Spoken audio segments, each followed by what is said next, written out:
भी नहीं कुछ भी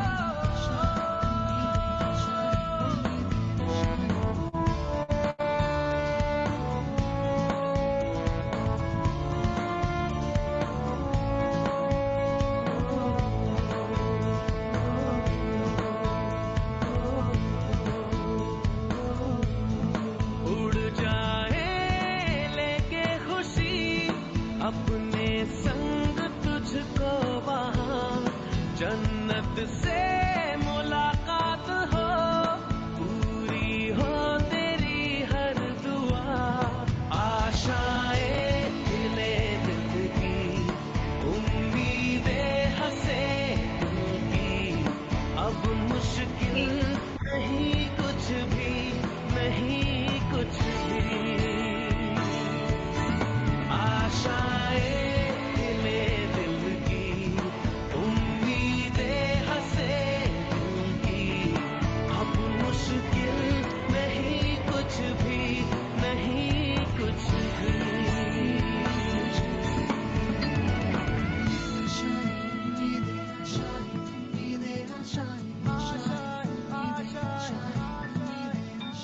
गुजरे ऐसी हर रात रात हो ख्वाहिशों से बात बात आशाएं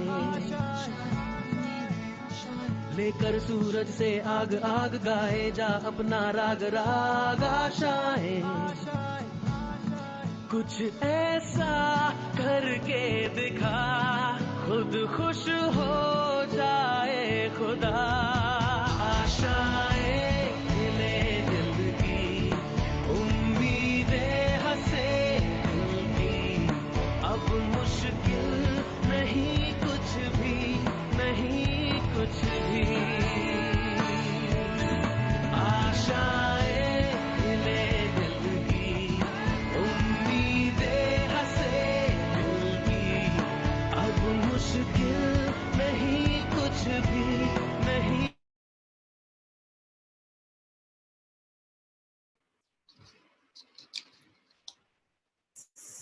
So, hi, welcome to all of you. Very special thanks to the Nudge Foundation for inviting us here to be part of the Center for Civil Society track. We're welcoming you from the vartaLeap Coalition, a coalition that's working on the theme, every youth a Jagrik and every space nurturing Jagriks. My name is Ashraf. I'm one of the members of vartaLeap Coalition and co-founder of Commutiny and Prava. Thank you so much for being here. So we are here to talk about every youth a Jagrik, and by Jagrik, we are meaning person who's a jagruk nagrik. By jagruk nagrik, we are talking about a person who is a self-awakened active citizen, somebody who is making change in the world, but also being the change. And along with that, advocating for the change that they want to see happen. This is our meaning of Jagrik. The vartaLeap Coalition was initiated by Commutiny, the Youth Collective, and Ashoka Innovators for the Public, with the realization that between us, we had among some of the best social entrepreneurs and youth-led and youth-engaging organizations. And yet, we were still a long way in creating a solidarity for a more inclusive, equal, and just world. And as we see what is happening today, even in the context of COVID and what injustices have been unleashed, we realize how important it is to put this agenda on the map. To do that, we need a big collaboration on this agenda and we need all of you, and just welcoming all of you panelists and participants today, because we need each one here. We need our parents, our role models, and our teachers to inspire the young people to embrace active citizenship. We need civil society to build these capacities and provide opportunities for constitutional leadership. We need philanthropy to support the civil society organizations with a long-term view. And we need the national and state governments to activate youth participation in a big way, to involve them in large-scale engagement and draw them in innovations with feeling in large numbers. We also need an enlightened media, without which we will not change the narrative in the way we wish to make it happen. So just putting it simply, there is a need for a collaboration, a collective conversation, and collective action. Today's conversation is all about that. The vartaLeap coalition has membership of about 70 multi-sectoral organizations and individuals, and many of them are here on this panel, I'm very happy to say, as well as amongst the participants today. So welcoming you all once again. And before we begin, just want to lay out a little bit of what's the structure and what's the design of the day. As in youth work, we always start with self. So with the first segment, we are going to hear some deepish introductions of our panelists. We understand them as Jagriks, as active citizens, but we also understand a little bit more about them. We also invite you to engage, everyone who joined this conversation, to engage in a self-reflection task, to do your own reflection. The second segment is from self, we move on to organization and sectoral understanding of what's happening in terms of youth leadership in the different sectors. So that is going to be a conversation around that with panels, with the sectoral experts. The third segment, we have the Jagrik panel. We have 3 young activists bringing very powerful experiences from the ground on what actions they are engaged with and what advocacy they wish to do. And the final panel will be about solidarities, which is going to be about collaborations, and a surprise at the end where we all will be together. So this is broadly the layout of the day. Before I pass it on and move on, I just want to share a couple of ground rules. Joining me in this conversation is going to be Kanika, our co-host, the convener of Community the Youth Collective. And behind us, there's a whole tech team which is helping you at the back end. We don't have a direct conversation possible with the panelists in this webinar format, which we are also learning afresh in this current times. But we have created a couple of very intensive engagements with each one of you. So hang in there, stay there, and be there to input and advise and give your recommendations. We have 2 interesting mechanisms to invite you to share your views throughout this conversation in 2 stages. So looking forward to your inputs, and going ahead, inviting Kanika to please take us into the next segment, introduce us to everyone. Thank you. Kanika? Thanks, Ashraf. Thanks so much.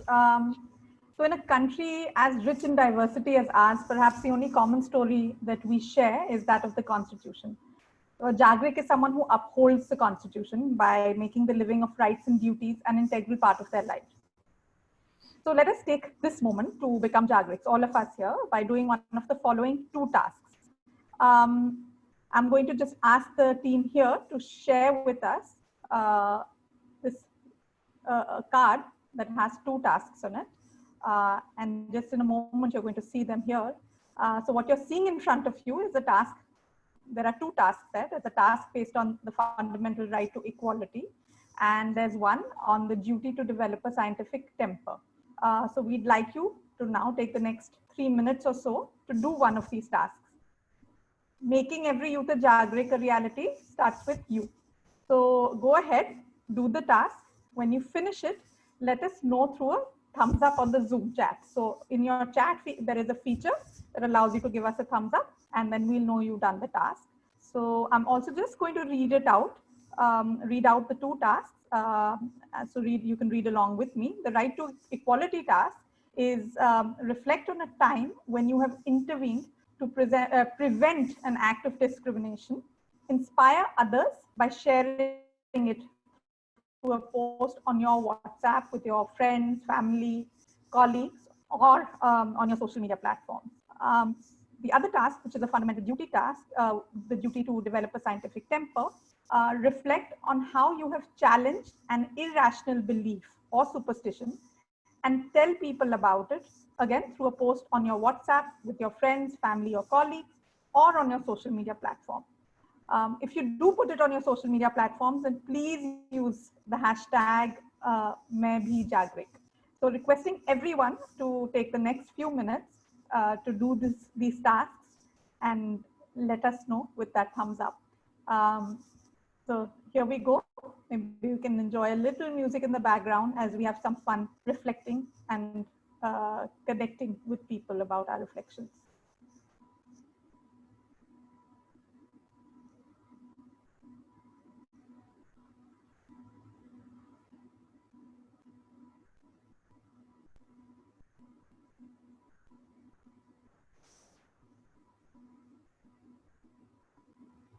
Is there some music we can have in the background just to inspire us?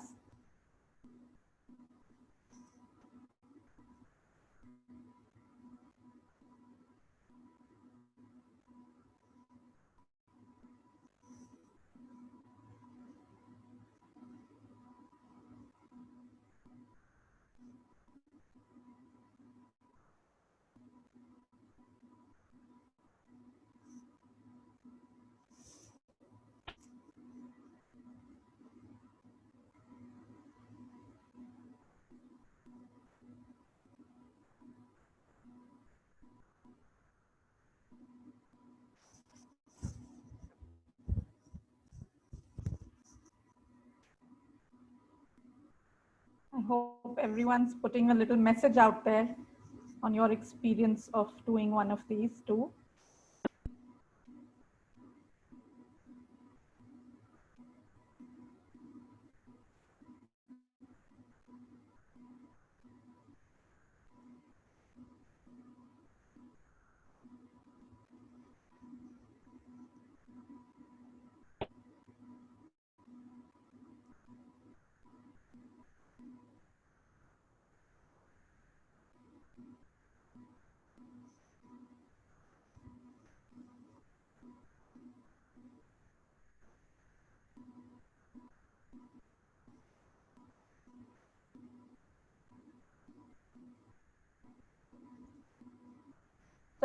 Just another minute, maybe.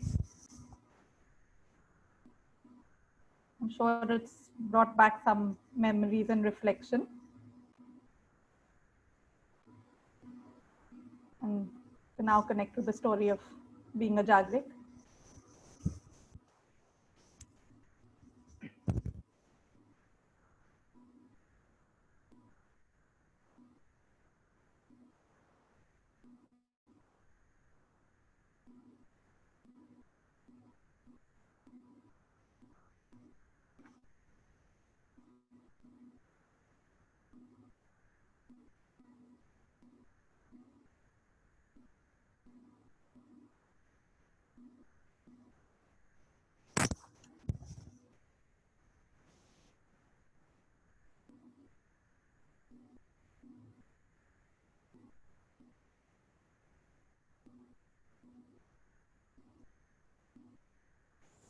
So I'm sure we're almost done, perhaps done by now actually. Our back-end team actually was playing inspiring music, it seems, and we can't hear it. So we're all getting used to this sort of tech way of being.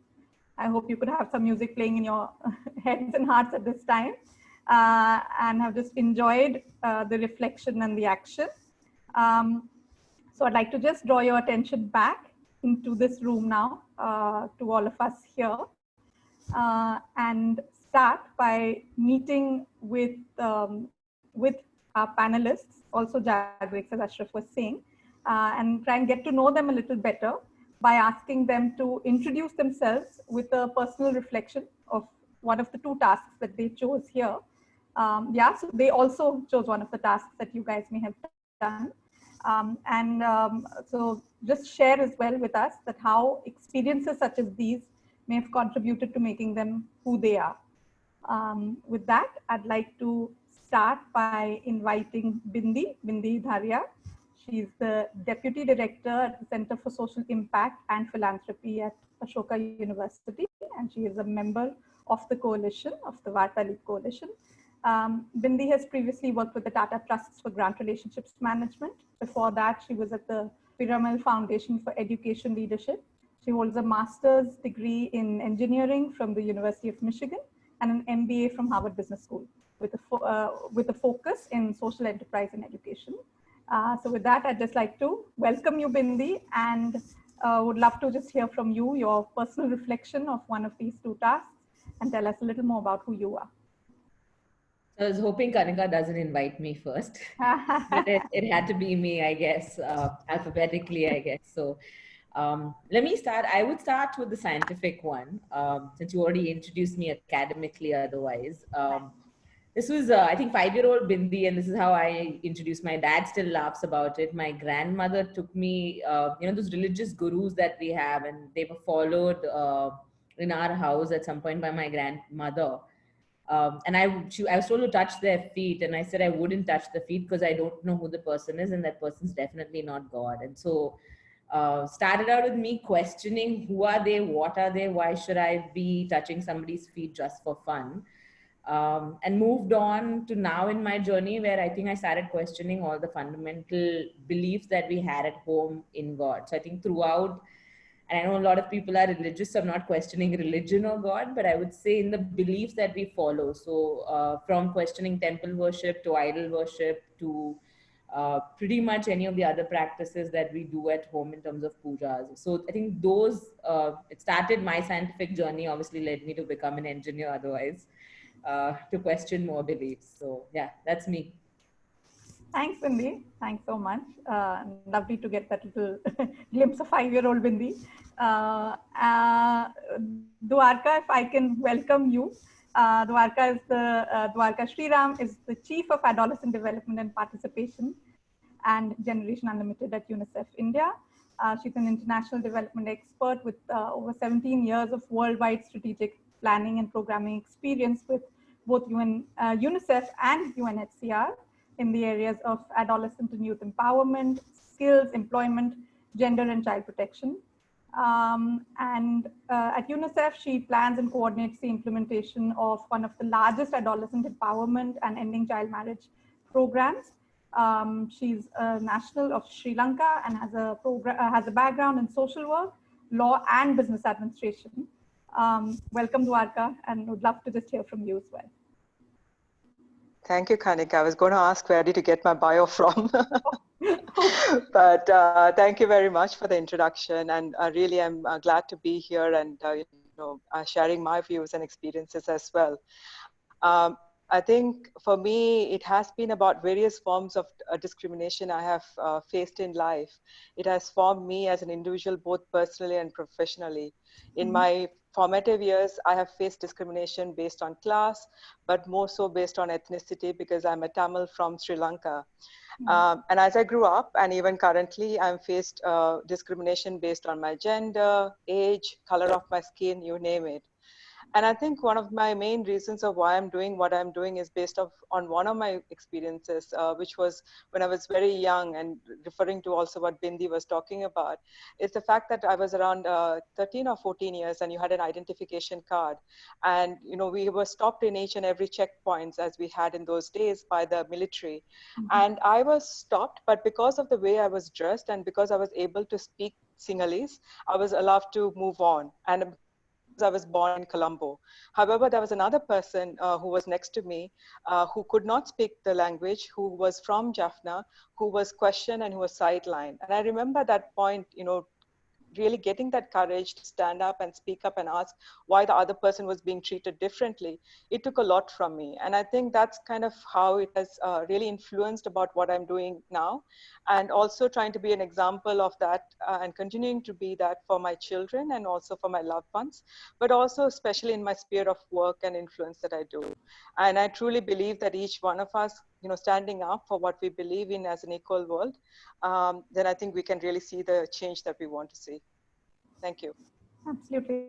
Thanks, Dhuwarakha, and thank you so much. And really just so inspiring to, hear of that little story of courage, such a young age at a very difficult time in your country, in Sri Lanka. So thanks very much for sharing that.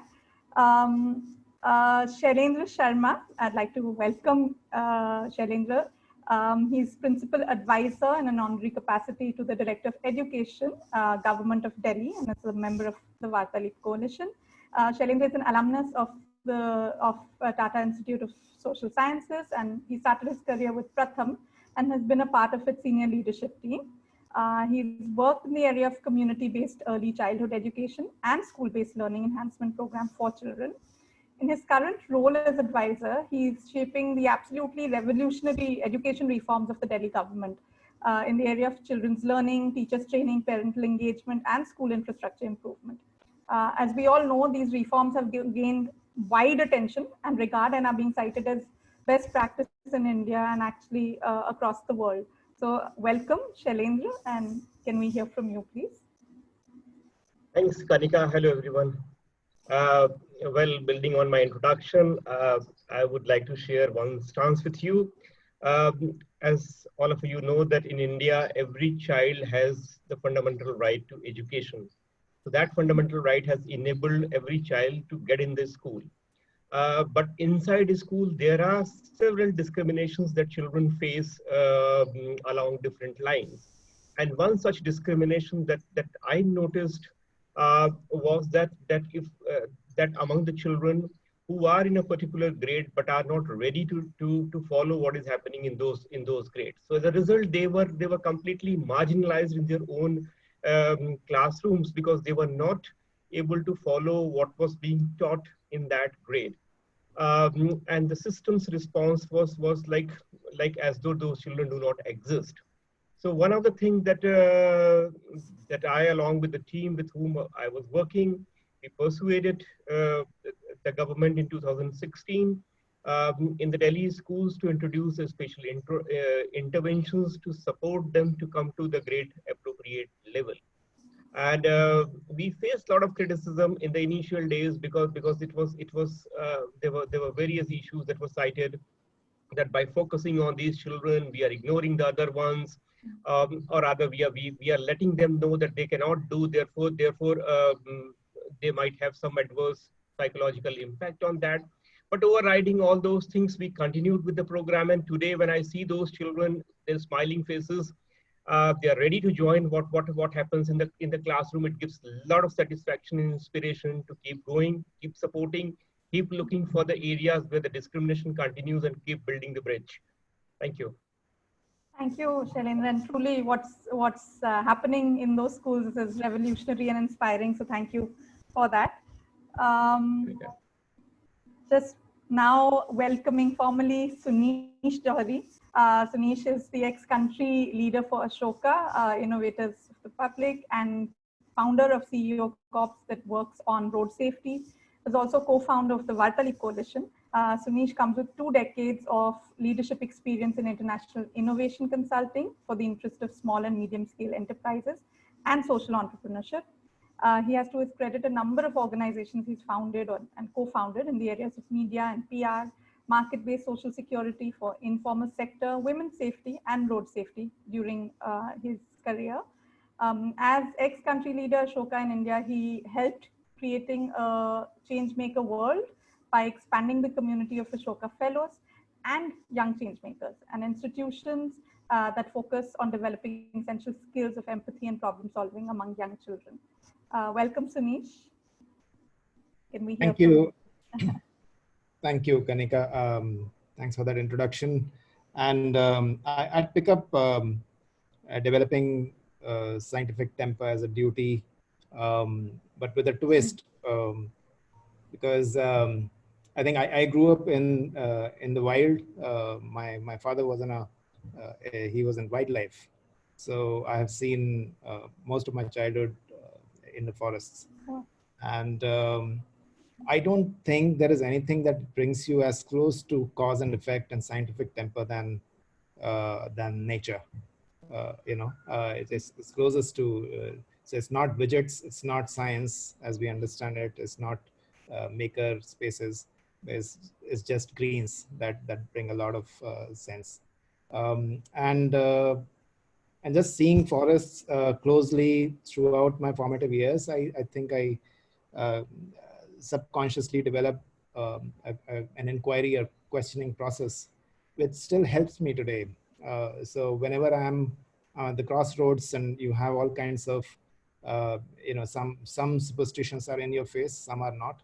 And sometimes when you're at the crossroads, the only method I apply to go by is what would happen if it was nature, because we are a part of ourselves, part of nature. So that has helped me developing scientific temper, and I share that in my family also. So yeah, so that's me, and I spend a lot of time currently building my road safety work. That's what I do. Right. Thanks, Sunish. Yeah, I think that's a lovely mantra to live by. So thanks so much. With that, just welcoming Dr. P. Sivakumar. And Dr. Sivakumar is faculty of the Department of Development Studies at RGNIYD.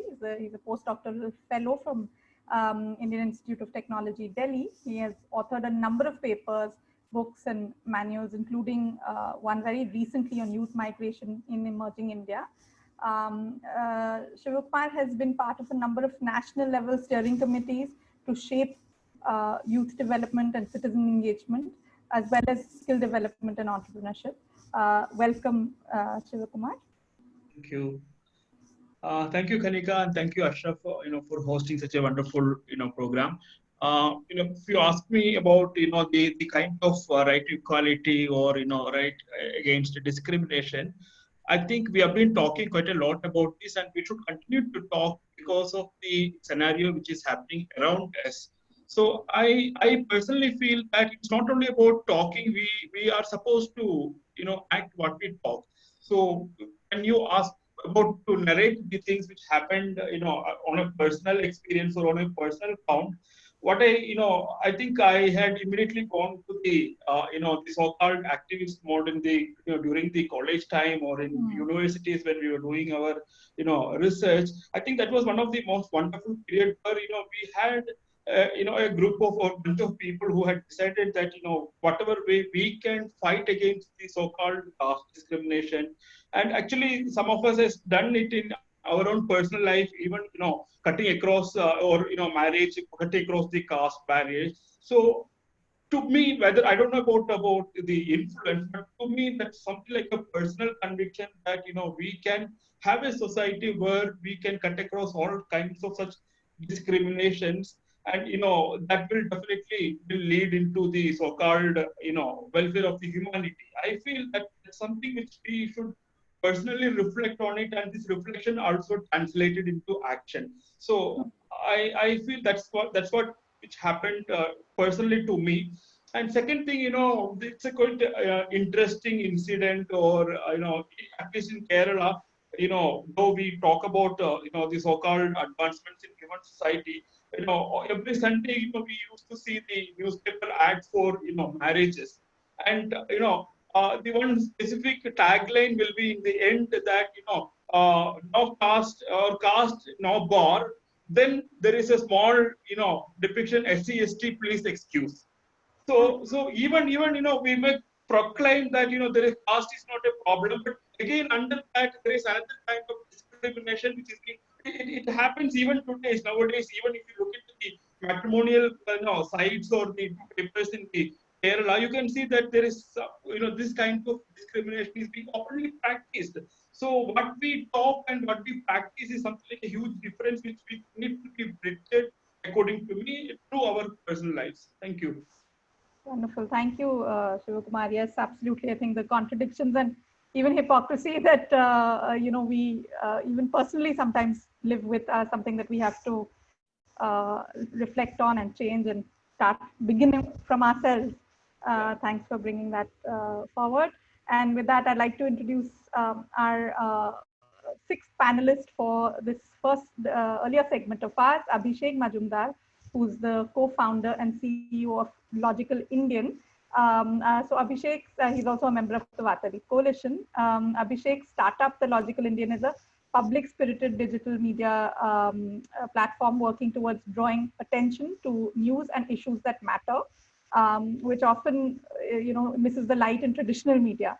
The platform does more than just reporting. It provides an opportunity where people can sort of engage and take action. And they've really been the flag bearers of new age journalism with their prime focus being development issues.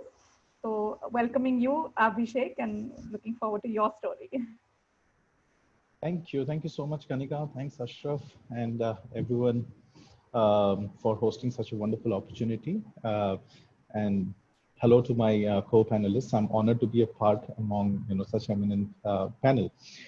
Out of the two tasks, I chose the the first one, the right to equality. Anyway, I identify myself as an egalitarian, and I have been an advocate for equal rights, and not just on a professional capacity, but in a personal capacity as well. So there's a very small incident, and probably very much relatable as well, which later I found out that a lot of other many of my friends have also encountered a similar experience, a very relatable experience. So. So I was born and brought up in Arunachal Pradesh. So it's just like when you are done with your school there after class 12, and then all of us come out of Arunachal Pradesh in Delhi, Bombay, Chennai for our college, and then we never go back there. So that's how including me as well. So that's how the trend is till date. So it so happened that when my school days, I obviously used to see my parents, like my mom and dad. So when there were a couple of domestic helps made working in our house, and then I always used to observe that we always used to keep, like my mom and dad, they used to keep separate, especially my mom. She used to keep separate plates and glasses for her, for them basically, and then they were always served tea in a different glass, and which they only use, and we cannot use it whenever we were kids. So when me and my younger brother, we used to take up those plates or glasses, mom would be like, no, it's not for you. You just keep it. It's for them. I never questioned, and because when you are when you are growing up, and especially in remote places like Arunachal Pradesh, now I realize that there are so many aspects of so many dimensions of life which I have missed out, and which now I'm getting exposed to. So I never questioned. I was like, oh, okay, probably you keep separate. You have to keep separate plates for them, and I never questioned, and I never thought that. I thought, oh, this is how it works. But after 4 years of my college in Bangalore, I took a break and just went there for went back to Arunachal Pradesh for 3 months. So that was the time when I thought, no, this is something which, because when I left home I was 18, and then when I went back I was like 22, 23. So then I questioned my mom, like, Mom, why? So it just began with why, and then obviously me pushing it. I'm like, Mom, it doesn't make sense. So what I realized is, like, my mom's response was, see, I don't have any concrete reason. I have seen my mom doing it, so I'm doing it. So that's how it happens, right? You're not conscious about your activities, and there is an intervention required. And this is in a very personal and a family space, right? And since then, yes, I had to make it. And mom was like, "Kya ye sab bolte ho," and all. But then, from that time till date, I have made sure that I have, brainwashed my mom, and then forced her into accepting this fact. And till today, I know that, I can feel that my mom now stays with me in Bangalore, and I feel that I still feel that it has not gone completely from her, right? It's just that she gets conscious when I'm around, and then she does it. But anyway, an intervention helps. So that's about it. Thank you. Thanks, Abhishek. Yeah, I think making these changes within our families are probably the hardest. It's very hard to have these tough conversations with our families. So thank you all. And once again, welcome to everybody. Ashraf? Wow, that was good, strong, really deep experiences shared from everybody. Thank you for bringing so much of your authentic self, your personal selves here, which is the start of all youth work. And the stories, as they are symbolic of the Jagrik in each one of you, and the kind of engagement that we need, where people are change maker, people see what's going on, people make a change, as you all have, in not only the circumstances, but in yourself, and also in the people that advocating for the change that you wish to see, as we saw in each of these experiences, starting deeply from self. Thank you so much. Each of these examples were also highlighting how we are living the Constitution. And I think that's exactly what we are talking about in every youth a Jagrik. How do we get to there, that every young person be a Jagrik and every space nurture Jagrik? So let's move into the next segment. And here I'm going to, we are going to move, so we move from self to organization and sector. Let's understand a little bit about how each of the sectoral experts who are here, people, how are they viewing the other sector, the different sectors. So what are our views of each other? What are our wishes from each other's sector? And also what are the developments and what are the interventions going on vis-a-vis youth leadership in response to the wishes that we have for each other. So this is a small, interesting segment on how every space can nurture Jagriks. And how we are going to do that is actually invite two panelists on the screen as pairs. And each of them are going to present their wishes from the other wearing their sectoral hat and receive a response on how what is going on in the sector or what should happen in that sector. So we will just start that segment shortly. Before I start that, I want to share that this is not a session only to hear the wishes of the panelists here. We also want to hear the wishes from all of you who have made time to be here in this important conversation and do have certainly lots to contribute. We are not specifically taking the conversation, the chats, the questions coming in the chat right now, but we are inviting you to contribute in another way. We will take those questions separately to the panelists after the program, but at present, we want you to do something very simple. I'm going to ask the tech team to please put up the link on the chat. I need all of your help. Participants, please have a look at it. We have put a link on your chat. If you can click on it, you will arrive at a screen. If you can please click on your chat, you will land up into a Padlet. It's a post-it screen, which looks like this. And you need to get into it in your own computers or phones. We have six windows here, you see. And we have 6 representatives in the panel, one from the government, higher education, UN agencies, civil society, media, and philanthropy. We would love to hear your wishes, your recommendations for these panelists and for these sectors, even as they are talking. So, and the mission, as you know, our purpose is how do we make every youth a Jagrik and every space nurturing Jagriks. So that's the mission. Your wishes may please relate to that. So look forward to your contributions. We will collect these and also make it part of the vartaLeap Coalition agenda as we go forward. So I hope everybody's going to join the Padlet. We can now let's begin the sectoral dialogue session. I'd like to invite Sunish and Shailendra to be present together. Shailendra is representing the government sector. So he'll be wearing the government hat, the state government hat, certainly from where he is, the Delhi state government, but could also take a larger view and bring other perspectives from the government perspective. So just wear that hat and remember that he's wearing that hat. Sunish is going to be wearing, as he does, the civil society hat, bringing his vast experience with civil society and Ashoka Fellows. And he will be bringing his responses and wishes from that hat. So welcome both of you. Thank you. I'm not going to do too much of chatting in the middle. I'm going to really leave it to you. We have about 10 minutes for this exchange. We begin with Sunish, you sharing your wishes from civil society to Shailendra towards government, state government to be precise, but could be also larger. That's fine. And Shailendra would respond to us what his views are on that and also build on that towards building this agenda of every youth a Jagrik. So over to you guys, and then Shailendra will do the same. Yeah, go ahead. Sunish. Thank you, Ashraf. And Shailendra, great to face you in this. Yes. Interesting time to meet, an interesting way to connect. So that's great. Well, I have many wishes, really, a traditional definition of who should fix it is government, right?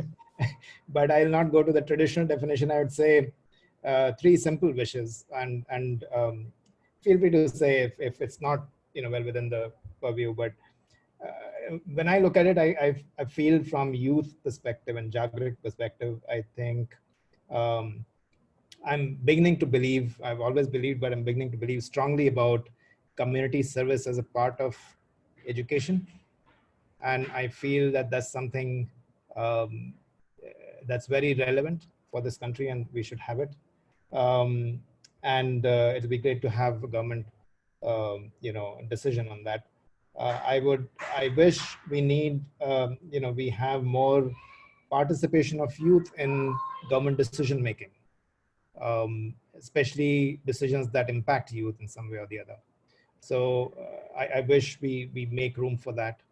And finally, my third wish is, I wish, and this is a little bit of a stretch, but I wish that there's a youth ministry, and youth is no more a sector or a vertical. It cuts across. So I think, it'll be great to have interface with all the ministries between youth ministry and others. So I don't know how that happen, but yeah, over to you. Would love to hear from you what you feel about this. So thanks, Sunish. So if I've heard you correctly, basically it's across three segments that you want me to comment upon. But before I say anything, let me say that there are certain segments on which I'm very closely and deeply involved with the government. So as a result, I am more comfortable commenting upon those segments vis-a-vis other segments of the government. And because we all understand that the government is not a monolith, there are different layers of the government and different, department and ministries cutting across that operate. Of course. But having said that, I completely agree that there has to be a connect of youth with, say, different ministries also.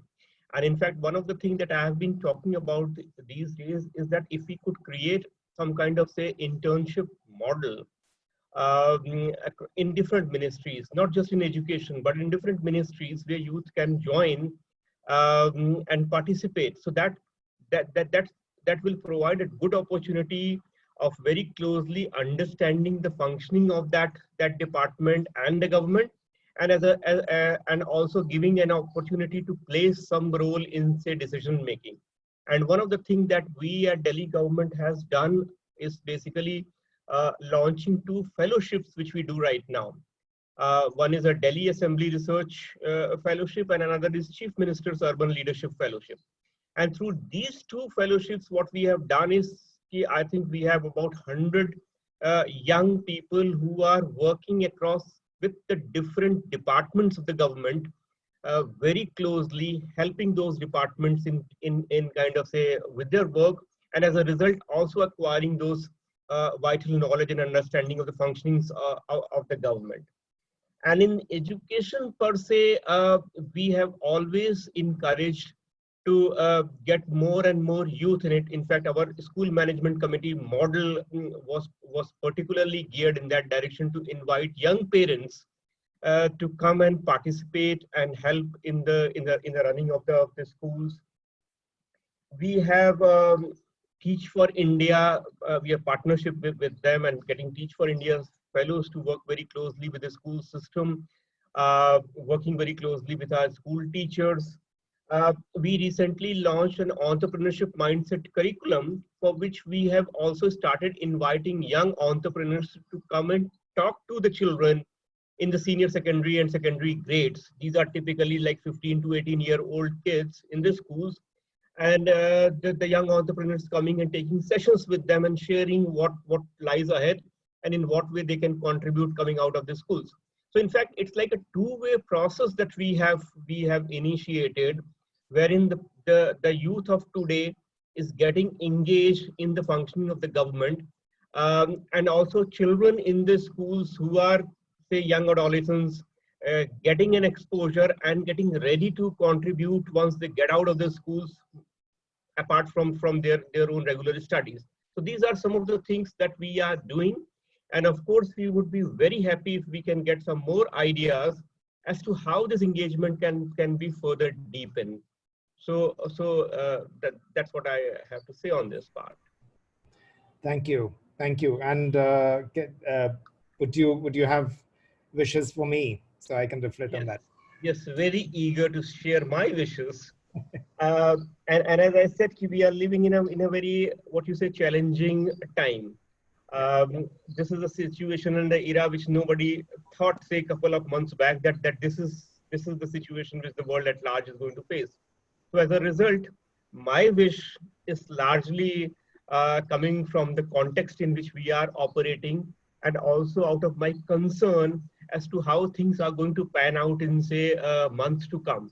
And one of the big concerns that we are which we are hearing, and it is very likely, and as I said in my opening remarks also, that while we have provided access to children, but there are certain discrimination that happens within the school setup also.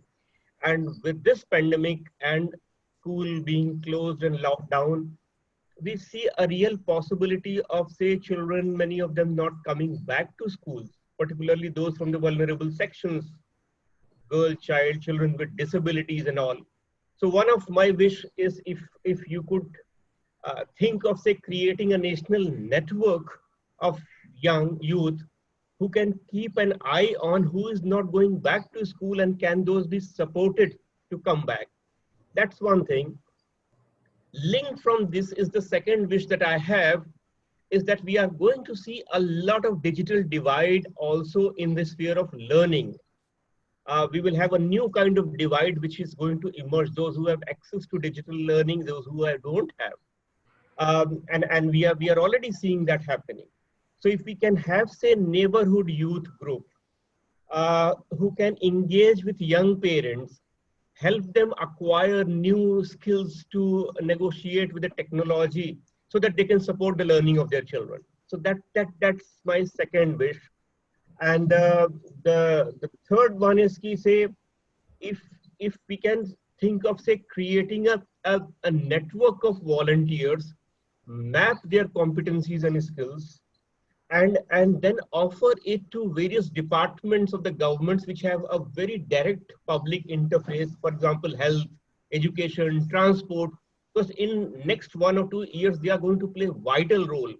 And if we can offer them, here are these people who are willing to assist and volunteer with you to tide over the challenge that you are facing. So I think we would have a much solid network to work very closely with the government and support them, and as a result, drive it in the right direction also.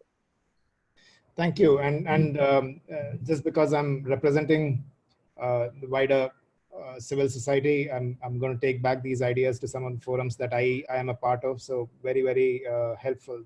Thanks for that. And also, I'm assuming that some of these ideas, whenever we need support, for example, from participation from the government, we can count on you at least for your geography. So taking that liberty. But just to reflect on 2-3 areas, your first point about creating network of youth. This very panel is organized by one of the largest youth-centric organization network, which has a touch point of about, if I'm not wrong, about 5 to 7 million young people, vartaLeap. And it's growing. And I think I mentioned this only because I think we're all conscious in the civil society that the timing is couldn't be better for this than now. And we've already started in that direction. And you've been a part of at least, I think, 1 or 2 such conversations. So it's a great step there. And my congratulations to all of those who are part of vartaLeap Coalition, all the organizations.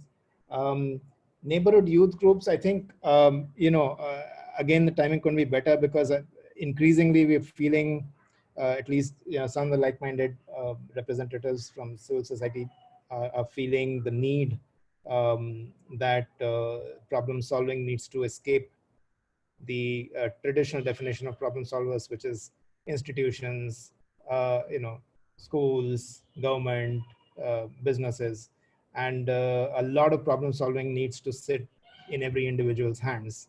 And I think that's the vision that vartaLeap also has, and Jagrik is a result of that. So I think timing is good for creating hyper local, like you said, neighborhood youth groups, which can really take control, bring youth to, put them in the center, also ensure that they have agency and wherewithal to start spotting their problems around them and solving them. It's an unprecedented time, but also I also see it as an opportunity. A lot, you would be glad to know that a number of organizations have repurposed their work in the civil society to addressing COVID response, and not only response and relief, but also going forward recovery and resilience. So great ideas. Thank you for those wishes, and I hope we're able to build on that. Thank you, Sunish. Wow, I don't have anything to add. When you have panelists who sort of moderate and facilitate and get all what needs to be placed on the table. Thank you so much, both of you. Looking forward. We also want to share that we have already lots of wishes coming up at the back end. So we'll be sharing with you on the Padlet. They have come. Hopefully we will be able to share that by the end of the program, give you a screenshot. So your conversation has already inspired a lot of conversation at the back. Thank you so much, both of you. And we look forward to further on the next segment. I'd like to now invite the next pair of panelists. We are inviting Dhuwarakha Sriram. Dhuwarakha is representing the UN agencies. And we will be inviting Dr. Sivakumar. Sivakumar and Dhuwarakha Sriram will be on your screen. Sivakumar will be representing the higher education sector. May I request you, Sivakumar, if you can begin, and just as Shailendra and Sunish set such a wonderful example, it'd be lovely if you can also moderate on the time and keep it crisp and moving. Thank you so much. Can we have Dhuwarakha there on the screen? So, I'm here. Can you see me? Oh, sorry. Okay. Yeah. Yes. Sivakumar, could you represent your wishes from the higher education sector to the UN agency sector?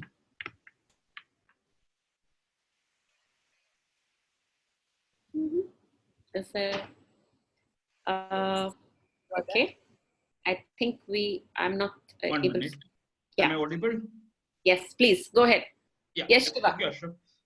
Hi, Dhuwarakha. I just, without losing much time, I'm just entering into the statement as mentioned by Ashraf.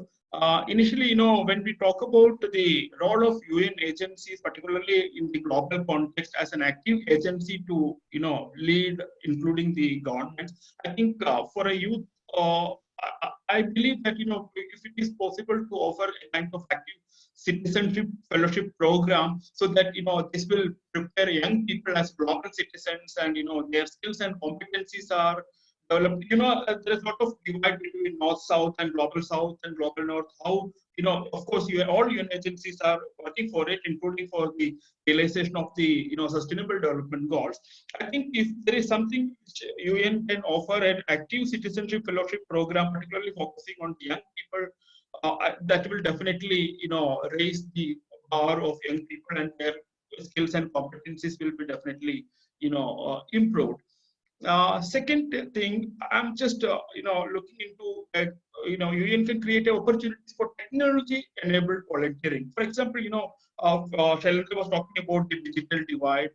This is on the rise. So how can we look into the technology, as an important medium for volunteering? Because that's one of the important aspects. We have been volunteering in different, now in 21st century skills, we need 21st century, competency. So is it possible to have certain kind of curriculum across all the, global players, so that we can have a, modules on active citizenship by looking into the, volunteering segment, and, how this technology can create spaces to increase youth participation.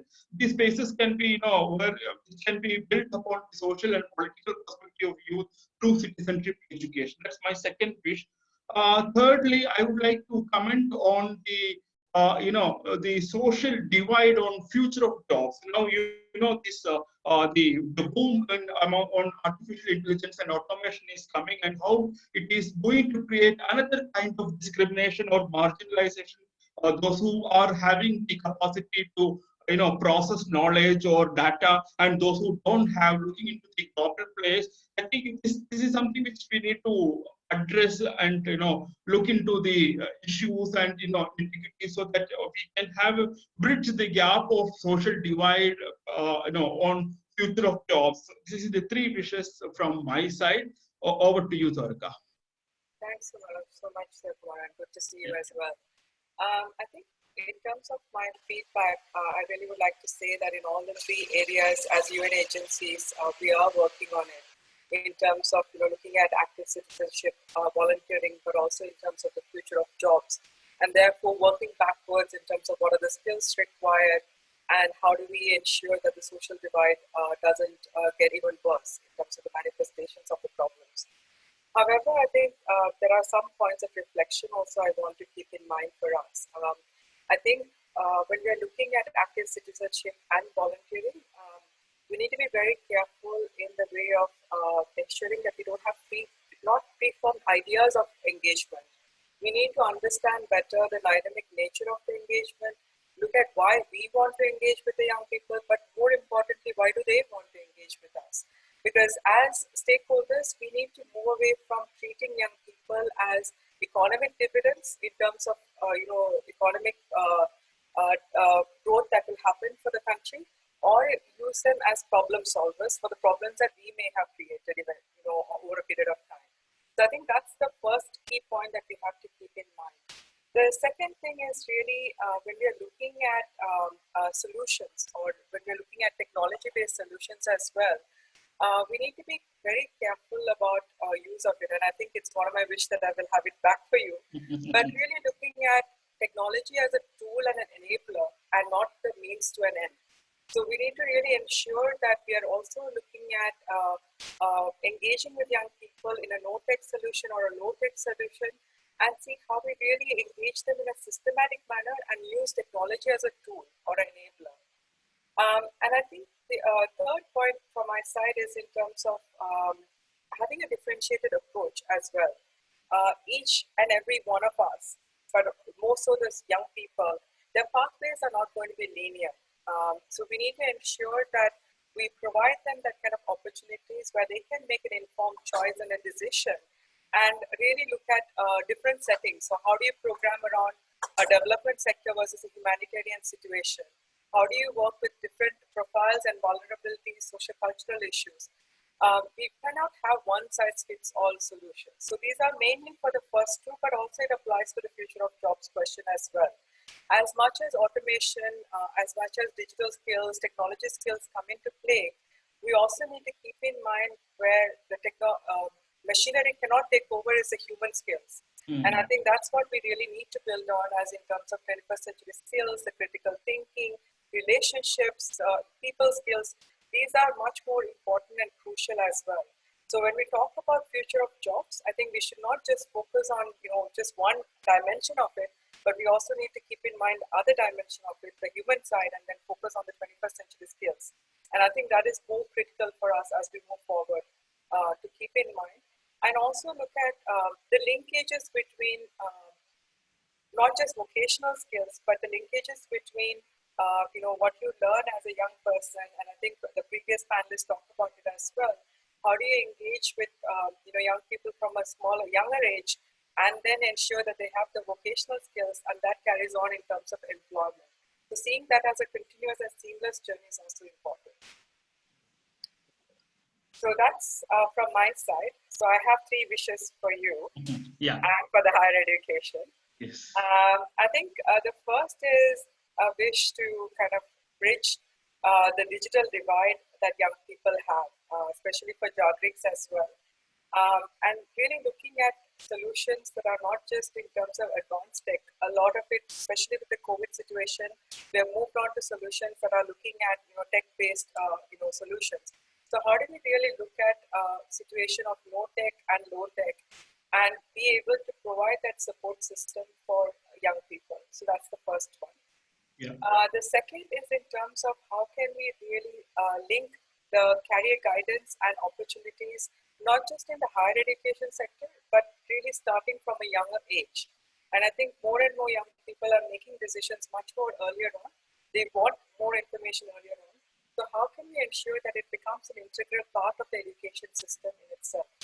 The third one is really in terms of, and I think the previous panelists also talked about it, is really looking at how can we integrate the 21st century skills, the life skills, as a part of the curriculum and give it as much equal importance as other foundational skills that goes for the curriculum. And also look at active citizenship as part of that curriculum and give recognition for it as much as we give a value for marks and scores that you achieve in the academic world. So thank you, and over to you to listen to your feedback. Thank you, Dhuwarakha, for. In fact, it's really pertinent that when you look into the tech-based solutions, I feel that if you look into the global statistics on technology integration among all countries, of course there are data is available about global north, particularly by the organization like UNESCO as well as Scandinavian OECD.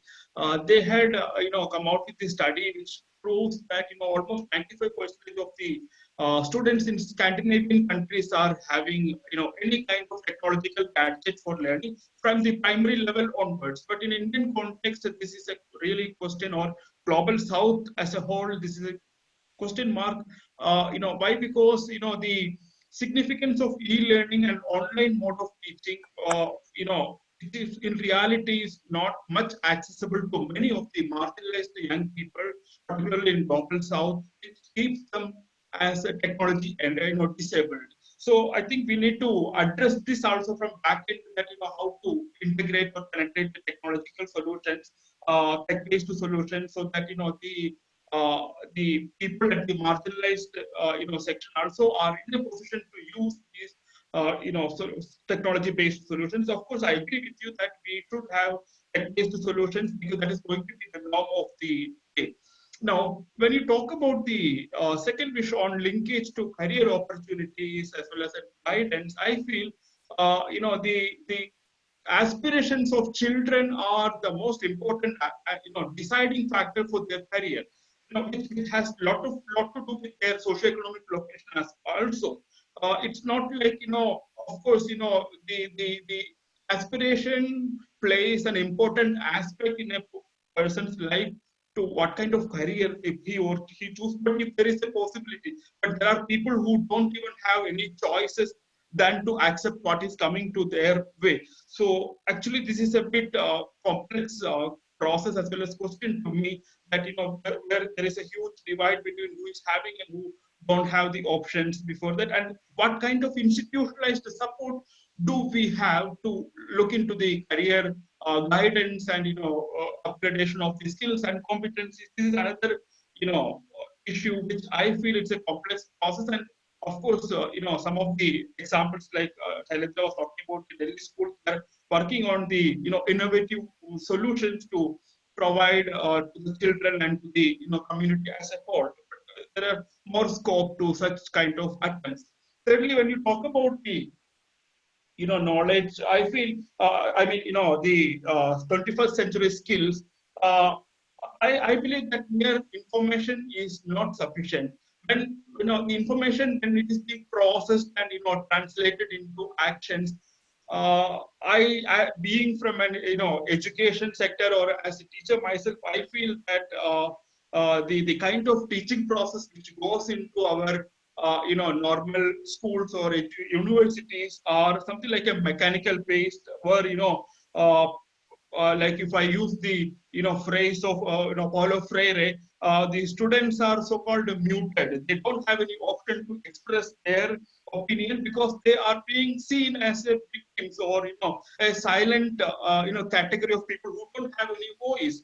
actually, this is high time we have to change this norm into, a critical way, like Freire was talking about the critical education, where, we have the, space as a collaborator, not as a teacher, who teaches and somebody, the student as who listens alone and they are muted inside the classroom.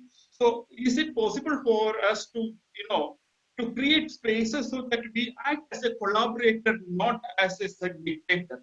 I feel that's quite important, and I agree with your point on, the skills. I think that when you look into this, this is what 21st century skill or 21st century demands it.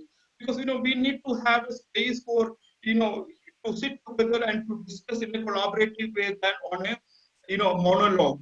We don't have dialogues in our classrooms. It is predominantly monologues, particularly the teacher alone speaks. So I think this kind of issues has to be addressed by the education sector, and I completely agree with your point. Thank you. Over to Ashraf. Thank you. Over to you, Ashraf. Yeah. Thank you so much. Yeah, thank you so much, Dhuwarakha and Dr. Sivakumar. Obviously, a lot of resonance, a lot of your wishes were actually overlapping, and therefore calling for then an easy space to collaborate and make things happen. I'm going to, so thank you both, and I'm going to also invite all the participants to please keep populating the Padlet. You have now opportunity to put wishes for higher education sector and UN agencies on the Padlet, which will go to them. So kindly don't let go of that exercise. It is very important. It's like our manifesto that we are making right now. So thank you, Dhuwarakha and Sriram. And we would like to please bring the next panel. Sorry, Dhuwarakha and Sivakumar. We'd like to bring our next panel, Bindi. Could we please have Bindi? She's representing the philanthropy sector, and we will have Abhishek representing media. We'd like him to wear alternate media as well as mainstream media hat if he can. So kindly, both of you, please appear magically on the screen. Thank you. I think I'm going to let it go. Everybody knows the format. I would like Abhishek to place your questions, your wishes first, and then we'll, go ahead. Sure. Thank you, From Ashraf. media to philanthropy. Yeah, thanks, Ashraf. Go ahead. Hi, Bindi. So, I'm just going to read out my wishes, and I've made, I've kind of categorized the wishes, tried hard to make it 3. So let's just read me. Let me read that out. So the first one is, like inspiration and aspiration for the youth in media. That's what I expect, and like my expectations come from like 2 standpoints. One is certainly from an alternate space of media, and also the mainstream one. While I understand that there's a difference in priorities among both the media houses, which also kind of makes the distinguishing factor here. But so the first one is inspiration and aspiration for the youth in media. So media has the power to positively influence the masses. Sorry. Hello, Abhishek. Sorry, 2 minutes. Sorry to interrupt. You are sharing wishes for Bindi as a philanthropist from the philanthropy sector. Would you be sharing the wishes from? I just got a little confused. You mentioned media. No. But what is your wishes from philanthropy for media? Yeah. Yes. So that's what, right? Yeah. So if you can be a little specific, it might help. What are you wanting? Sure. Actually, I thought it would be wishes from media to philanthropy, right? I mean, to philanthropy. Yes. Sorry. My bad. Yes, Perfect. Please. Yes. Let's go ahead with this. Perfect. So, more or less, it's what I feel is certainly the, the support, right? Basically, especially for the vast and young population, to make them aware and socially conscious. We need to induce empathy, shape their mindset, shape their behavior, and impact their lifestyle. So what I feel that philanthropy needs to build and support and encourage media that are more constructive, solution oriented, and actionable.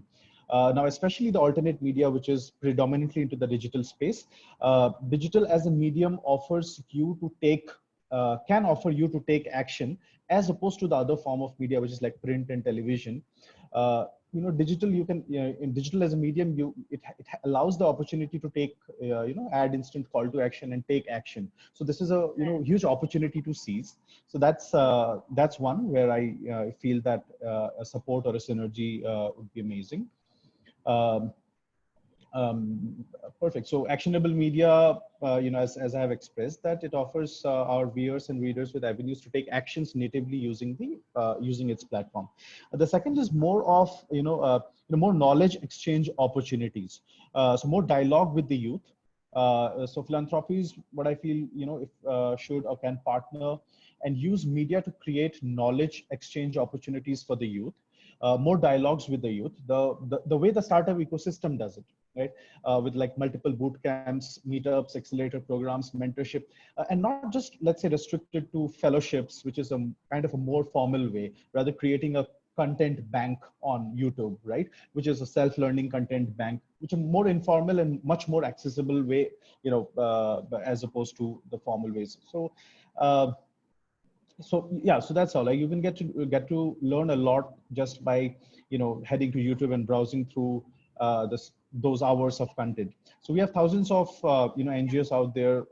How many of them are capable of handling operations with maximum efficiency? So those are, or how many of them have been able to scale themselves up? So we need to support them and with enough knowledge, which would eventually translate into where we are heading.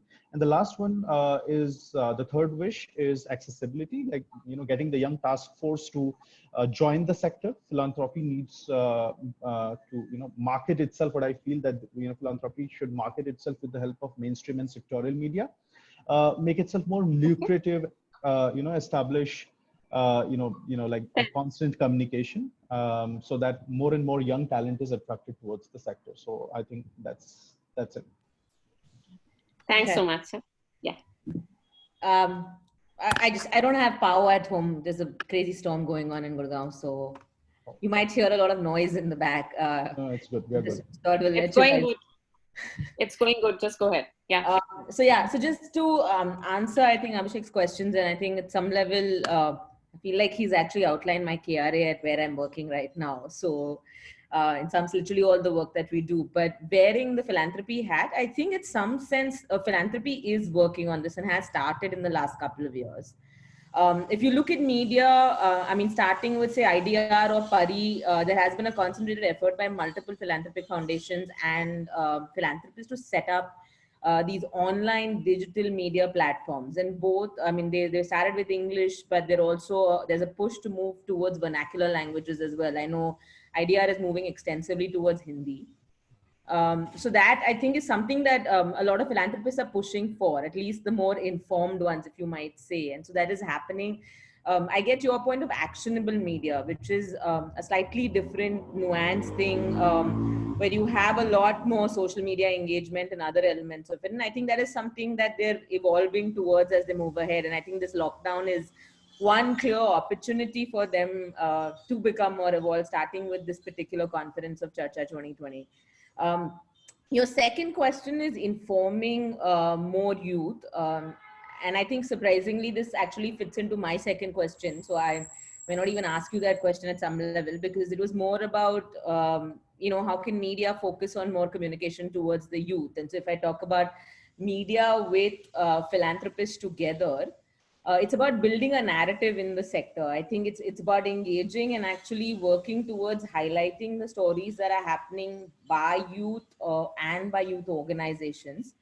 And actually, this is an effort that has to happen in collaboration. So it can't necessarily happen that philanthropists do it or media do it. I know there are multiple ecosystem organizations like say an ISDM or a Center for Social Impact and Philanthropy working to build these narratives in the sector. And so for the youth, I think there has to be a concentrated effort further. And I think Mutiny is one particular large collaborative that is talking about actually collecting these stories, putting that out, especially this whole Jagrik thing that we're talking about. And I know we've been having a lot of conversations with Ashraf to say, how can we actually put these stories of success outside and actually engage more youth? So that's another conversation that potentially we can have, and then take this collaborative further to philanthropists. And then the final question, did I forget your final question?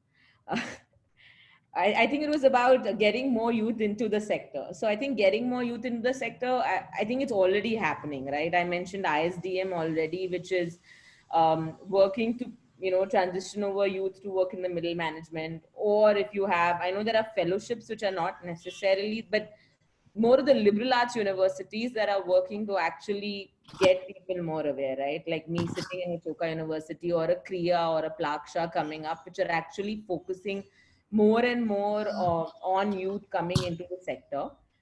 Plus, obviously, the fellowships have played a huge part in this.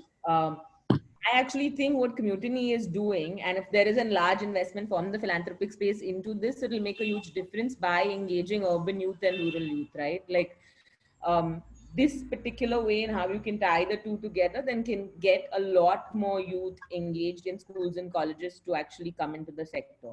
And so philanthropists are, talking about putting their stories out there and actually being inspirations. But yeah, there has to be way more engagement. And I think the collaborative is one way to do an engagement. I'm going to put in my questions over here. So I think one is basically, media highlights right now at this point of time, where it is with COVID and everything going on, there's a large focus on the sector. But on a normal basis, media doesn't necessarily highlight stories from the sector or from philanthropy, on a normal basis. You don't have a regular beat. You don't have people covering this. You barely see any stories in regular print or digital media. I mean, except IDR, that's an exception to the rule. My second question is, most media focus on adult communication. You have them writing stories for adults.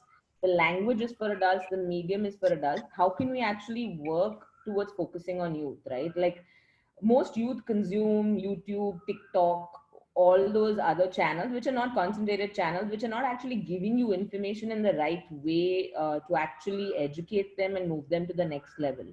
How can media play an engaged role to start communicating with them, maybe getting more speakers from that space, getting more writers from that space to actually engage the youth?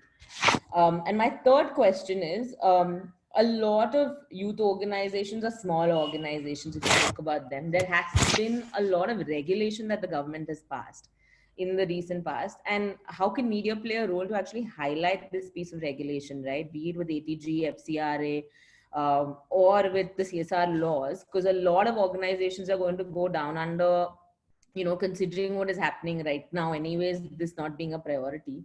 How can actually media play a role to highlight this? So these are my three questions for you. Over to you, Abhishek. Yeah, thank you, Bindi. Thanks for answering my questions. And the wishes which you had put out, I see a lot of resonance and synergy as well there.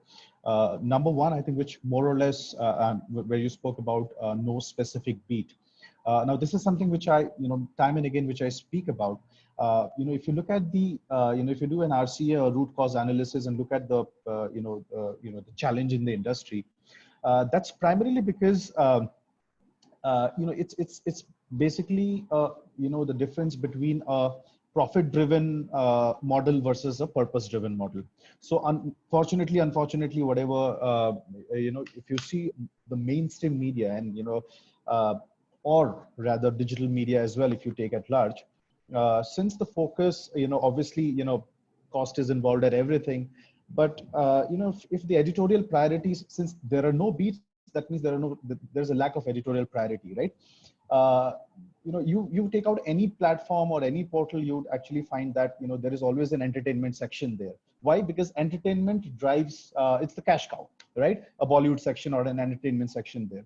So that's the profit-driven model. Like, there are very few examples, as you rightly said, like IDR, Pari. We have been trying our best since inception. There has been no entertainment section or a cricket section. We do have a sports section, but no cricket because it's all overrated. So as founders or as your the values of your organizations, then that defines a lot. So it's rare to find a purpose-driven media, if you find, then you would obviously find a very good synergy, right? But you will always find a challenge with the profit-driven media. Now, what I feel that what can be done, like for the first wish, what you say, because here I'm not just speaking about because purpose-driven ones are already sorted, right? So how to deal with it? I think there has to be a more transactional relationship between philanthropy and the profit-driven media models, right? The way brands treat them, right? This is a story and we want to get it done. Let's say how can we create a synergy, or you prepare a plan and share it to us, right? So I think that's the only way, because in the last 6-7 years, what I have felt like that's the only way how we can crack the profit driven media space. That's the first wish which you had highlighted. The second is, which I very closely resonate. We try our best in our own capacity that molding the content, molding the content into more consumable form, right? The youth, they are no longer reading those lengthy articles, right? The ones who are creating articles, we feel that we have written a solid content and it will be read. But unfortunately, the youth, they enjoy, watching TikToks, watching YouTube videos and watching whatever, right? So we have to adapt accordingly if you're really serious about our purpose, right? They will not adapt to please come and read, because for them, this is boring, right? So they would not read a lengthy article, what we do it, right? So that's second. And the third one is again, the regulation. It's again, right? Yes, we should talk about it. Like, again, at the same point of time, the profit versus purpose thing, which I very strongly feel comes at place. But together, we can certainly work towards it. And yeah, wrapping up. Hope that helps. Over to you, Ashraf. All yours. Yeah. Thanks so much. Thank you, Bindi and Abhishek. Perfect timing. Well shared, and also two conversations we need to do a lot more as civil society with philanthropy and media. So it's great to have you both here representing the sector. I'm going to just invite, we are now going to move to the Jagrik panel. Just before that, I'm going to invite all the participants and members to put in their last wishes. Well, not last wishes, sorry, put in the wishes for each of the sector. And I'm going to also show up the screen. You can keep entering your wishes, but thank you so much. Lots of wishes have come. I'm going to ask the tech team to just give us a quick snapshot of, what, this is a snapshot of the Padlet for all you panelists also. We will be presenting it to you. You have lots of recommendations coming in, and also names and people we can follow up with afterwards. So thank you, everyone, to make this session really meaningful. I think we have a whole agenda that has been constructed together by all the panelists and all the participants right now, worth taking on. Let's move very quickly now to the next segment. I'm going to invite Kanika to take us to the most exciting part of our session for the middle and the main segment. Kanika, please take over. Thank you so much. Kanika. Yes. Thanks, Ashraf, and it was really, I think I really enjoyed that exchange. Thanks everyone for the wonderful dialogue. And like Ashraf said, it's now this really special segment actually. We've been talking about Jagriks and, who a Jagrik is for ever since the beginning really. And what we're getting to do now in this segment is to actually meet some of these Jagriks and get to know from them really their own stories. So we'll be here meeting our Jagrik panelist Rohit Verma, who's from Northeastern University in Meghalaya, Aditi Nima, who's from St. Xavier's College in Ahmedabad, and Pranjali Sharma, who's from Lucknow University. These are young people whose brush with the Constitution through an experiential journey is what made them lifelong change makers, or Jagriks as we are calling them, and who live by the saying, be the change you want to see. So they're here to tell us why they think they're Jagriks, what makes them Jagriks, and why they think every young person should be a Jagrik. So with that, I'd like to welcome Rohit to start with. Rohit, we'd love to hear your story of, of being a Jagrik, and welcome. So here's Rohit from People for Change, Jamshedpur.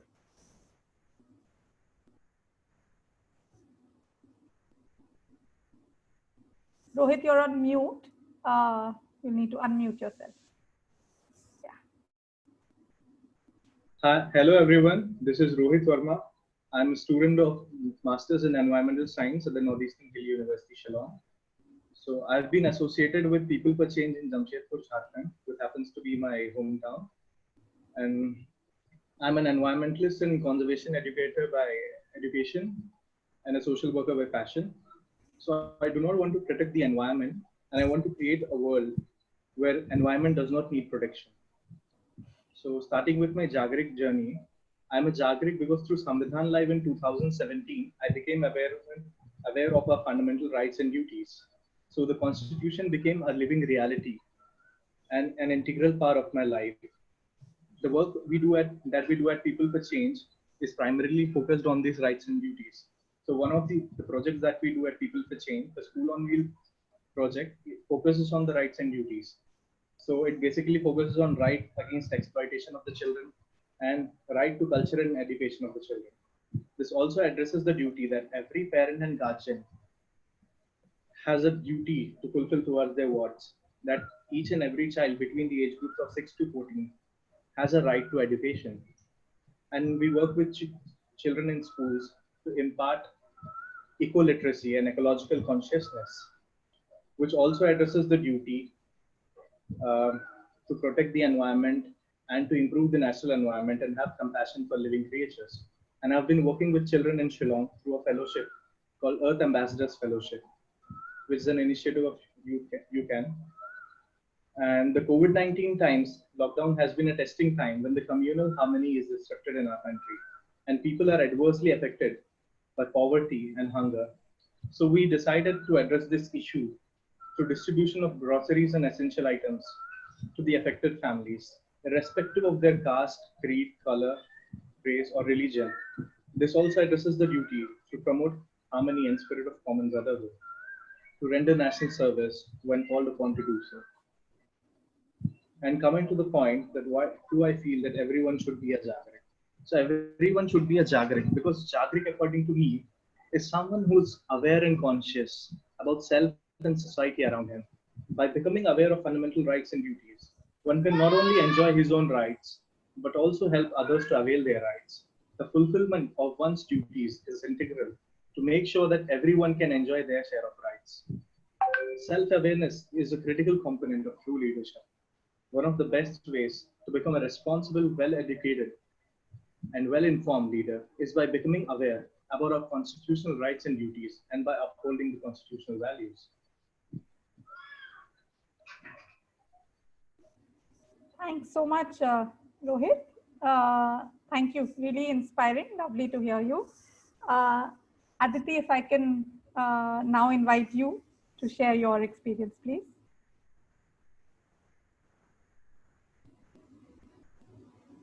Aditi, you're on mute as well. You'll have to unmute yourself. Hi, good evening. I'm audible now?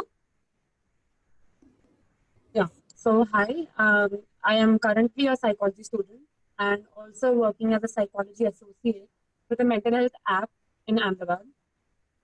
So, starting the question that why am I a Jagrik? So, I believe that for any kind of change that you need to have, you just need a starting point.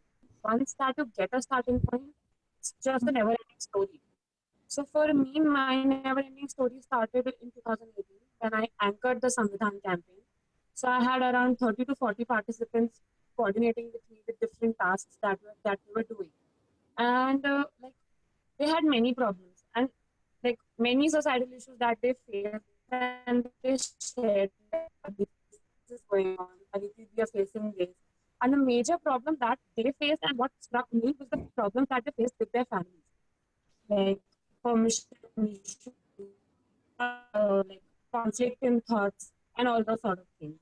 So then I realized that families play a very important role, like in society and also in shaping the like thought process and the actions and the ideas that we go on with. So then I started my project.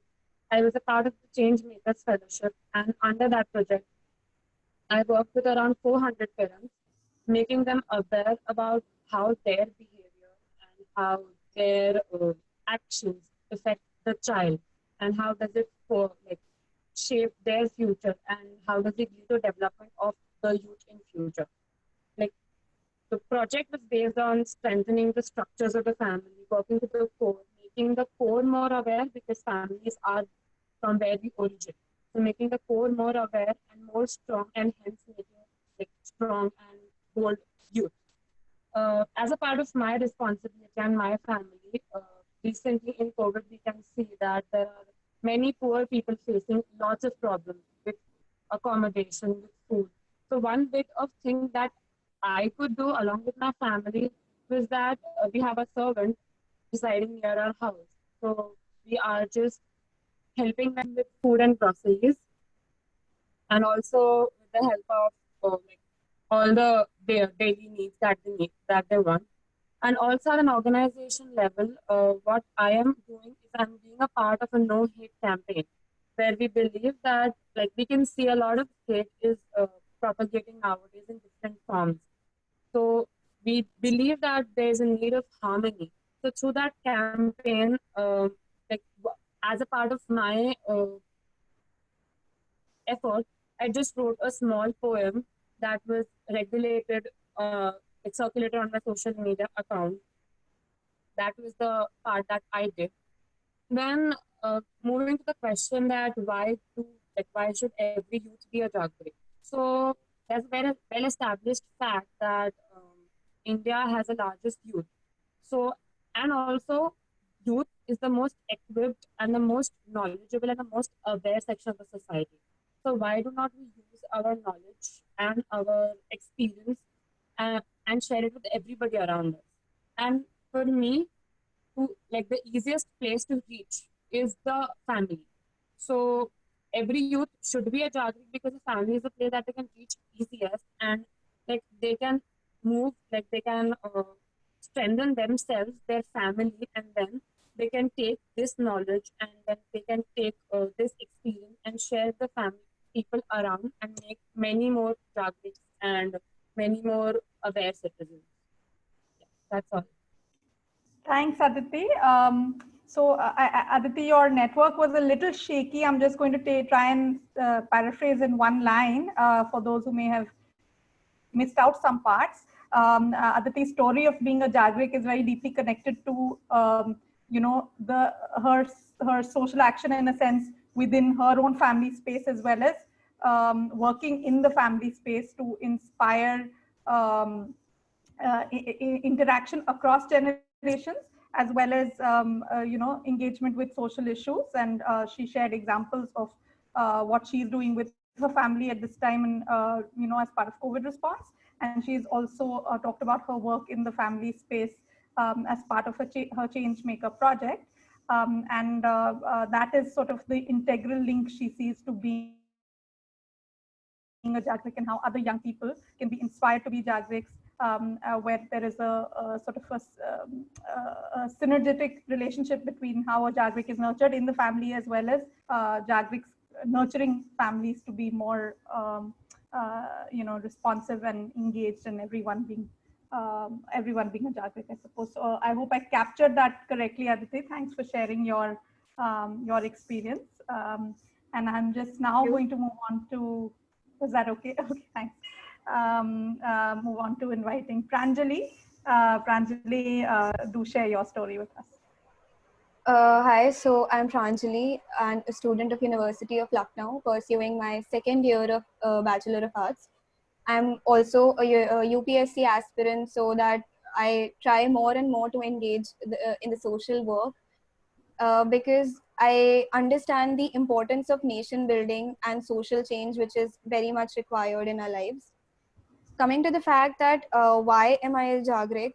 I feel that I am a Jagrik because I understand the necessity of how we as a youth can collaborate together in working towards the betterment of the future of the nation, especially by being aware and conscious and well informed. My Jagrik journey also started last year in February 2019 from the university campus itself, and it was through Ye Ek Soch Foundation, through the BA Jagrik program, of course, and through several games and all of those studies, I got to gain a different sort of perspective that what different things are there in the society, how different people are living in the society, which we are not really a part of. I got to gain a different perspective altogether, that how I can be a support in those vulnerable sections and underprivileged sections of the society, because I was already working with an organization. So I was already teaching a bunch of kids in the slum area in my locality, near my locality. After that, I also engaged in the Students Association of my university itself, because I realized that it's very important to influence the peers of my society, of my university, that in providing that change which is needed right now, which is very crucial. So recently what we all did was we started raising the resources, especially in this lockdown period, for all those underprivileged sections by providing them essential rations. We also hold regular discussions on several other social concerns which are not really talked about, like the mental health or the class divides or the other privilege contained by the society. So I feel it's very important to have that collaborative effort while simultaneously being aware, doing your part. So that's summing up my Jagrik journey, and coming to the fact that why do I feel that it's important for others to be a Jagrik. I feel that it's very crucial for every youth to be a part of this nation building, because it's always said that youth is the future of the nation. So it's very crucial and to be that conscious and that well informed while taking all sorts of decisions. And while I was working through my Jagrik journey through the organization I'm still associated with, I have also realized that it's very important to collectivize a large number of youth, so that we come to a common consensus of how an upliftment from our side could be done. Maybe just a small part, but still it could be done. And how a collaborative narrative could be performed. So I think that's just it, that why I feel it's very important for more and more Jagriks for just a better social renewal of the society. Thank you. Thanks so much, Pranjali. So thank you, Rohit, Aditi, and Pranjali for sharing your stories and for inspiring us, with your leadership, with your courage. Really, I thank each of you for being a Jagrik. Ashraf, if you'd like to come in now.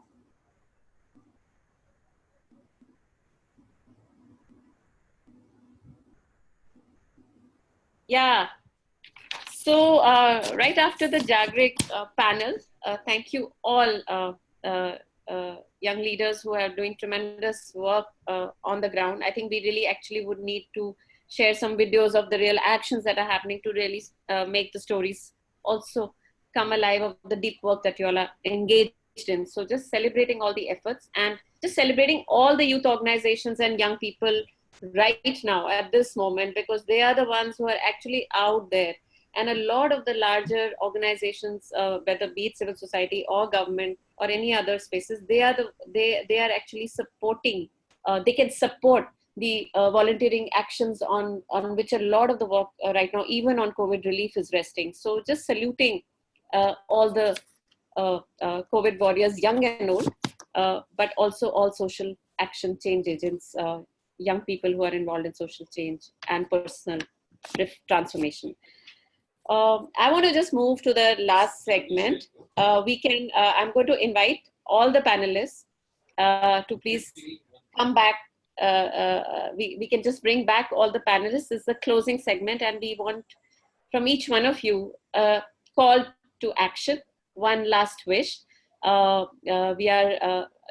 we were to create really the collaboration that we have seen in this room right now, a conversation, a dialogue, sharing of experiences, personal and social and organizational, what would be your call to action for creating a collaborative effort towards making every youth a Jagrik and every space nurturing Jagriks? We are just going to end with that. We'd like one sentence, if possible, and we will end with a surprise. So if we can just do like a round robin, it's like a torch. I'm going to start. Bindi is showing up on my screen just for that reason. Bindi, I'm going to start with you. And if you can show up everyone on the screen if possible and pass the torch on.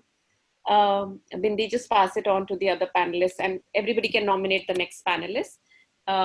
We have heard the call to action from the young leaders. We'd love to hear the call to action for creating a collaboration for every youth at Jagrik and every space nurturing Jagrik. Over to you, Bindi.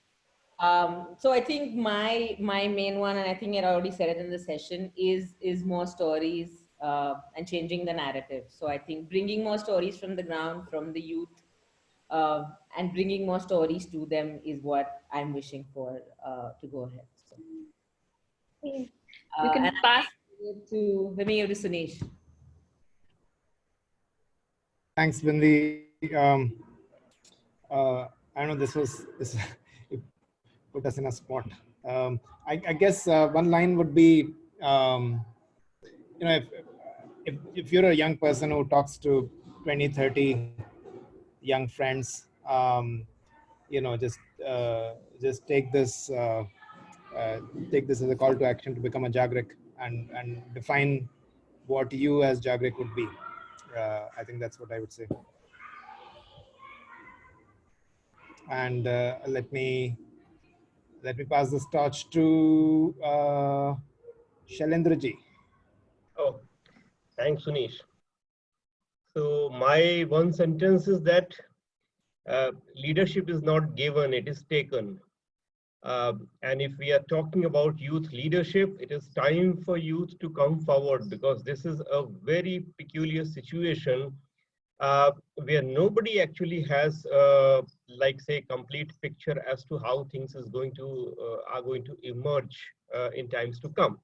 So it is the time to come forward and at least assure and ensure that what we have got, we should ensure that the next generation is not deprived of that. And in whatever way, in whatever means we can support in ensuring that, let's come forward and do that. The opportunity is just waiting for the youth. Thank you.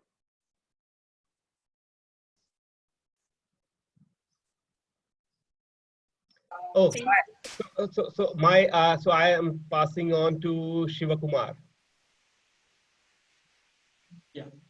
Thank you, Shailendra. To me, I think the call to action should be something called, empowering spaces. Particularly for the young person, it's not like somebody has to give them, or it is something like a young person who can occupy or acquire the space. So for applying their potential, so that we are, transforming the society as youth, as a channel to transform the society for achieving the potential, so realization of the constitution in its true spirit. Thank you. And I would like to pass it on to, my co-panelist, Dhuwarakha. Thanks, Sivakumar. I think for me, sooner or later, we'll be judged by our actions and not by our intentions. So I think it's really change begins with ourselves. So I would say that this is not just about young people, but each one of us here have a role to play, and how we enable that journey of young people as well. And I would like to echo Bindi's point as well about sharing those positive stories in difficult times like this would be really inspirational and motivational to the team. So I'll pass it on to Abhishek. Thank you, Dhuwarakha, and thanks everyone. I certainly do take a note of Bindi and Dhuwarakha's suggestion on putting out more and more positive stories, and a step further to that, what I wish the call to action at this point in time is not just to limit ourselves, obviously, to begin with stories, which in a way we are already doing, but fueling it, and to run digital campaigns, which are probably stories coupled with call to actions. So for that to happen, all of us in the room have to come together, civil society, education, UN agencies, everyone, we come together, and obviously fueled by philanthropy, and we run an extensive, planned, structured digital campaign obviously, at a time when, internet has reached everyone, this is a huge opportunity which we can actually seize, and a lot of us are already seizing, we are aware of it. But we just have to structure our focus and, concentrate our attention and then go for it. Thank you so much, everyone. Okay. Thanks all, everyone, for your calls to action. Let's continue to work towards them. We as a collective will certainly engage with all of them and come back to you and hope that we can continue to create the collaboration. Stay with me. We have a few minutes more. We have just want to share at 7 o'clock, there is a plenary. So participants and members, please stay along and join that if you like. And it's on compassionate economy for sustainable development. It will start at 7 o'clock sharp. Second thing is we also have a recording of this whole program. So those who might miss some of it, then all of it is available on YouTube and a couple of other channels. We will be sharing that information. So you will see all of the program in case you miss some of the sound bites. I want to bring up the very last piece. We have a little bit of some action, some fun. Whenever we are in youth work, we need to do that. And we also need to sometimes prioritize. Lots of wishes we shared today. I'd like the tech team to just bring up the Mentimeter on the chat. We have a small polling exercise. We would like all of you here who are with us today, participants, to please, and if panelists, if you can do too. We have a link on the chat, the Jagrik panel and the sectoral expert panel. There's a link on the chat box. If you could click on that, and if you could enter that, you will see, I don't know whether the tech team can show us the screen, but you will see a screen of all the wishes that were placed today from the 6 panelists. So there are 18 wishes here, and we'd like you to vote for your top 2. Not that it's more important or less, but the most urgent that you wish that we should act upon now. So that's what we are answering. So there's a slide up here. It has 18 wishes that we heard today. And there'll be many more that we got from participants. But right now we are talking about this 18. Please vote for your top 2. And we will hear in a few minutes. In the next 1 minute, we will hear what does this group, this house want as the top 2, as something to act upon now. Kindly take 2 minutes and vote.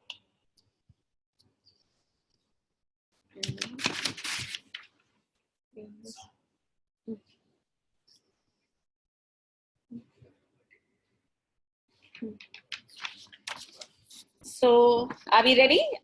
Tech team, are we ready to see what's happened at the back? Let's take this away and let's see what are our top 2 demands from this group that we should act upon now. Okay, so we are seeing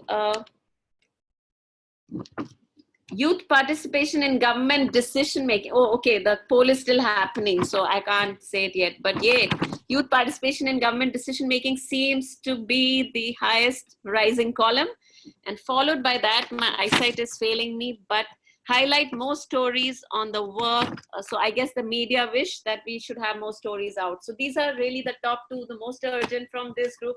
A big cheer to everyone while we carry all the wishes with us. I think that's the vote. Yeah, if more votes are coming up, we will take them later. But for now, let's close this poll and this panel for the moment.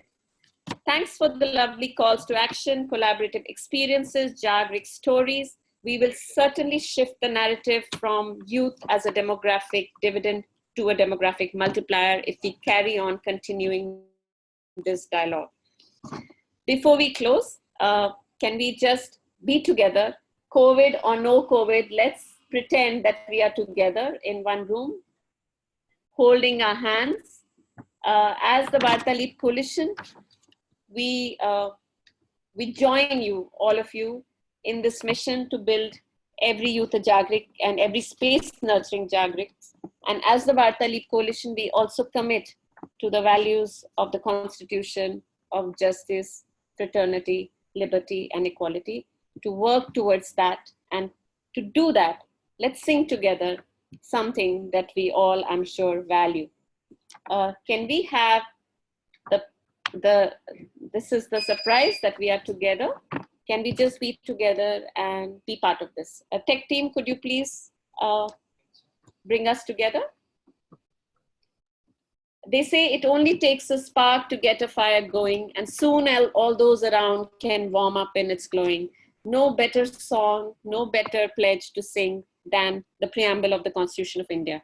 We will play the music at the back and the song, and would love if everybody can sing along. And that is our formal closure. A formal thanks to each panelist, not doing individual thanks, a formal thank to each Jagrik panel. Can I request now a formal thanks to the entire team, thanks to all the members who made time to come here, to Nudge Foundation and CCS for bringing this together. Can I ask everybody to unmute their mics if possible? And tech team, can we have all participants also, everyone, if we can unmute their mics and just play, and can we sing along? Just stay with us, and then as it goes, we can move on. Thank you so much. Good wishes and good luck, and let the mission carry on. We will just have the song up in a minute. Please bear with us.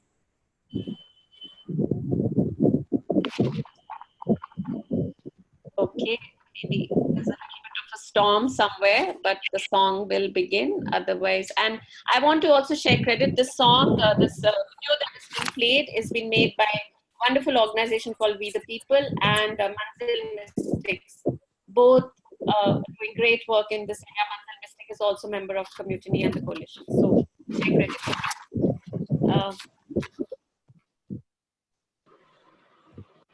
Can we have the music, please?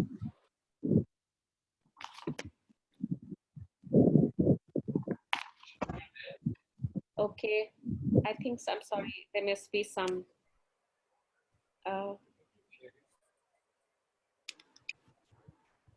maybe, sorry, there seems to be a tech hitch at the back. I think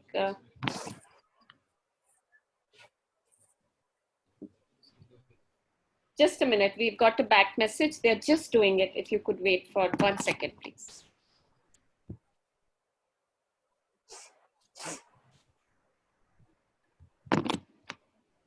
And if we can just visualize us together, holding hands, being close, something we are in times of social distancing finding difficult, but let's be close together.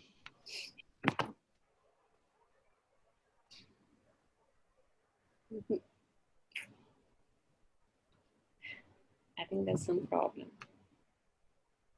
Okay. Say something.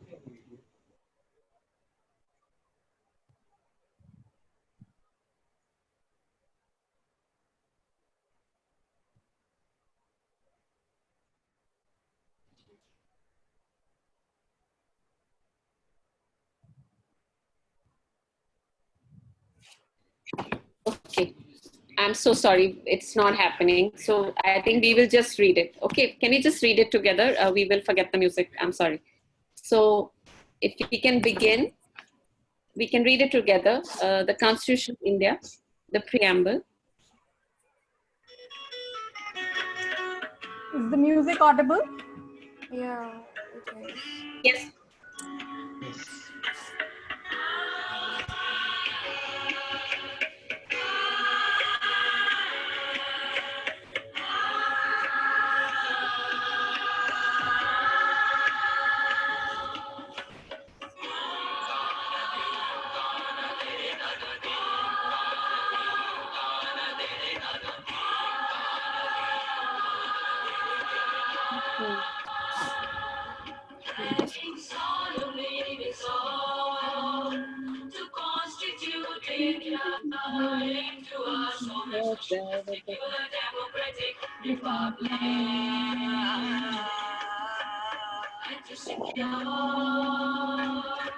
To all its citizens,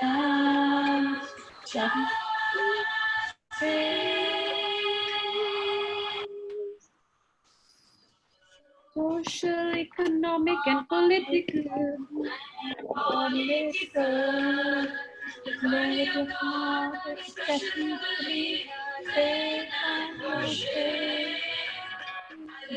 Faith is an opportunity and to promote fraternity, showing the dignity of the individual, the unity and integrity of the nation. Constituent Assembly, 1949 to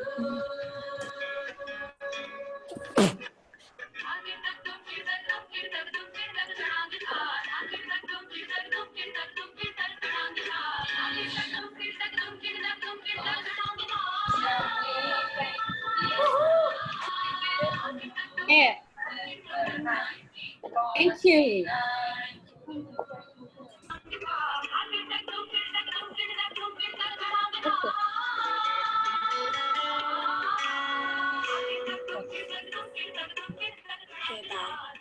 Yeah. Enact and give to ourselves this Constitution.